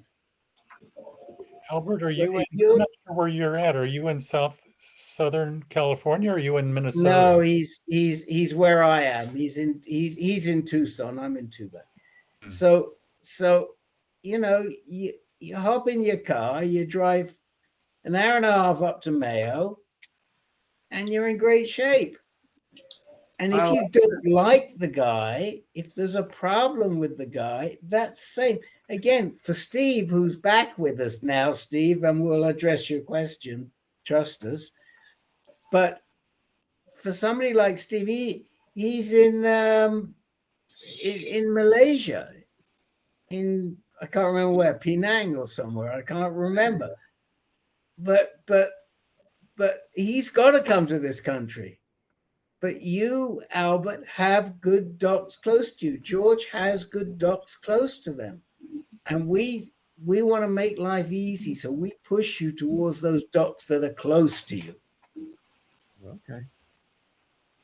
All right. Well, thanks, guys. The last question is about beam. If I were to do beam in combination with brachy, that you can't be MR LINAC beam? MRI LINAC beam is SBRT. SBRT usually treats the gland. It isn't, it can treat in small fractions the rest of the area, but you don't need the additional boost with your diagnosis. If the doctor decides you need a boost, could you get it with SBRT? You could, but it's hard to find right now because generally those smaller fractions and that boost is done with IMRT. Okay. Okay, so everybody, you know, we hear stuff in here and we think, oh, I got to have that. Oh, that's for me. Oh, yes, that's where I'm going to. No, it's really a question of your diagnosis, what you need for that diagnosis, where you can find it, and the trade-off of going to maybe possibly the best practitioner in the country versus staying close and going to somebody who's very good. What, George, what's on your mind? I'll come back. That was about, does it change your mind if the provider like Duke doesn't have MRI brachytherapy, they're using CT? Does that mean you go somewhere else? So wait a minute. Oh, if they don't have MRI brachytherapy, I personally don't think so, because for years and years and years we've been doing brachytherapy without MRIs, and we've done very well. So do we have to have brachytherapy guided by MRI? I personally don't think so, but some people may do. The question is, what's the question to the brachytherapy radiation oncologist is, what's the percentage benefit from doing it with MRI than doing it without MRI? And see what they say. If the difference is 20% or 30%, yeah, it makes a difference. If the difference is a couple of points, it doesn't make a difference. You know, we don't have to get the very best that's out there. We've been doing it other ways for a long time. All right, Boykin. Yes, I was going to say, you know, we talk a lot about all these different like tests and all these different little procedures that they can do, but in my opinion, at the end of the day, those are all the tools.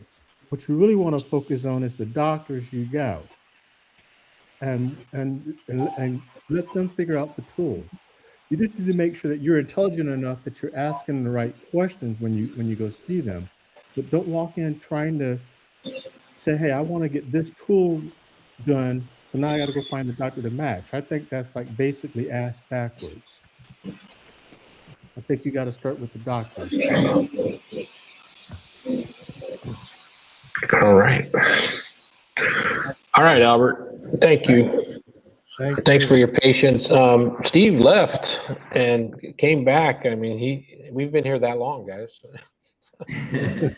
He went to a meeting and had lunch and came back.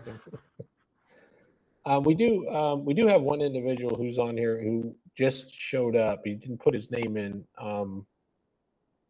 We're at the end of our meeting actually, so all it says is waiting for name on your camera. I don't know who you are. If you want to speak up. We can't hear you. We can't hear you. It says your microphone is unmuted, but we cannot hear you. Let's go to Steve and try and help Steve, and then we'll work with this gent. You know, but probably it's going to be for the next time. Steve, you had a question before you left. Throw it out, and we'll do the best to handle it. Okay. So I think I've kind of locked and loaded somewhat on HDR brachy. So that the issue for me is now is timing and doctors' opinions, I guess. I'm waiting on my Decipher score, and according to Chang, he said if it ends up coming back low, I can wait for Medicare for insurance, which for me is December 6th. The out-of-pocket costs for HDR and MR Linac particularly are like 100,000 and 180,000, so it's a little bit of a nosebleed cost.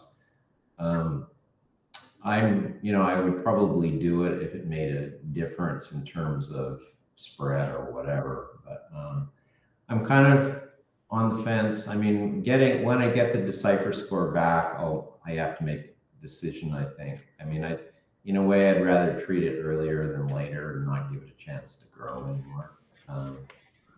So that's kind of where I'm at. I mean, now you guys are just talking about MRI versus CT. That's also a question for me, because I got a price quote from UCLA, and I didn't see MRI anywhere on there, and I know someone who just had it, and I don't think they had used it either. Now, I'm not sure it matters all that much, because it's more about how do they target it. In my case, I've got a predominant lesion, so it would be better if they did, because then they can be a little more focal on that one. So yeah, so my question is, any thoughts on next steps, and then also how do you negotiate prices down, or if you can, if you're doing self-pay? So my best experience in negotiating prices down is to tell them you're going to pay them all cash at the time when you walk in, and what's the best price they can give you. And at UCSF, for sure, that delivers the best price. Okay. Now, at UCLA, I don't know, but I suspect it's going to be somewhat similar. I cannot tell you, since the alternatives are Kishan versus Chang, and they're both at UCLA. I think you have to get with the person that handles the foreign patients, who you probably already know who that is for you. You've probably had some back and forth. And you have to say, look, I am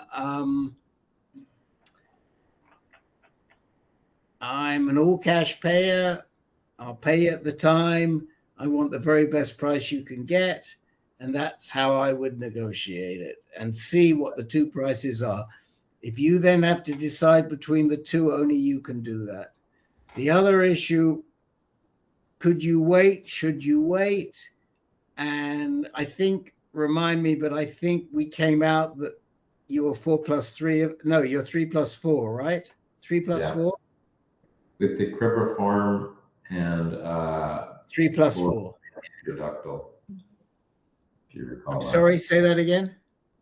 The other sort of adverse feature was borderline introductal. Okay, but not introductal. So if you're borderline introductal, you're 3+4, you probably could wait. Okay. If you're concerned about waiting, you take hormone therapy. You don't want to take hormone therapy. Yeah, if I have to take hormone therapy, I ain't waiting. Right. So that's it. If you want to save yourself 100 grand by taking hormone therapy, you can do that.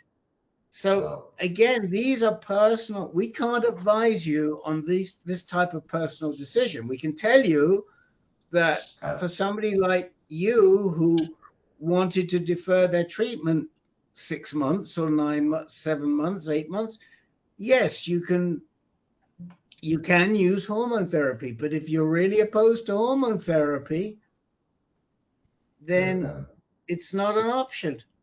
And there's your decision. And your opposition to hormone therapy costs you 100 grand. Right. Right. Well, the other thing is sort of conflicting opinions, because I think that Kishan is a little bit more conservative versus Chang. he kind of, I think Chang sort of put me more in the, favorable intermediate, and Keyshawn was a little bit more unfavorable because he said if you're going to wait, Keyshawn in this case, use ADT. And, but of course, the precursor of this was what's the Decipher score. So I think for me, if the Decipher score ends up being intermediate, which I think is likely, then that tells me I need to do something. Okay. If So it's low. we've solved this one. Can we solve the cost? No, we can't solve the cost. But get on the phone.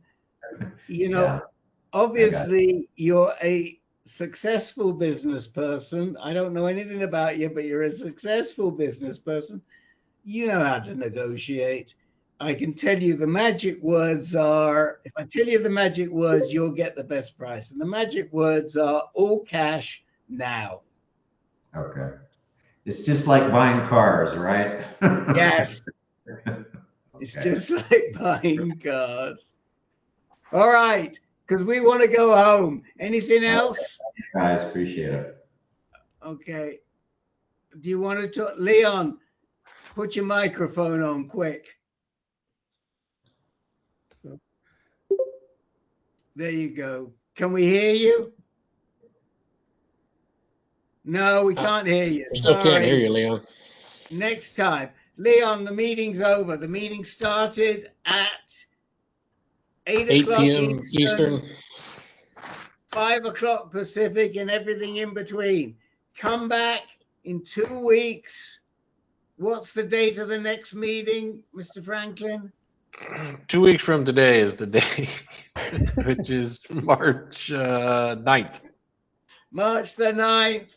Come back on March the 9th and we'll help you out. We'd be happy to. I do remember your face from before. All right. Well, I'm going to stop the recording at this point.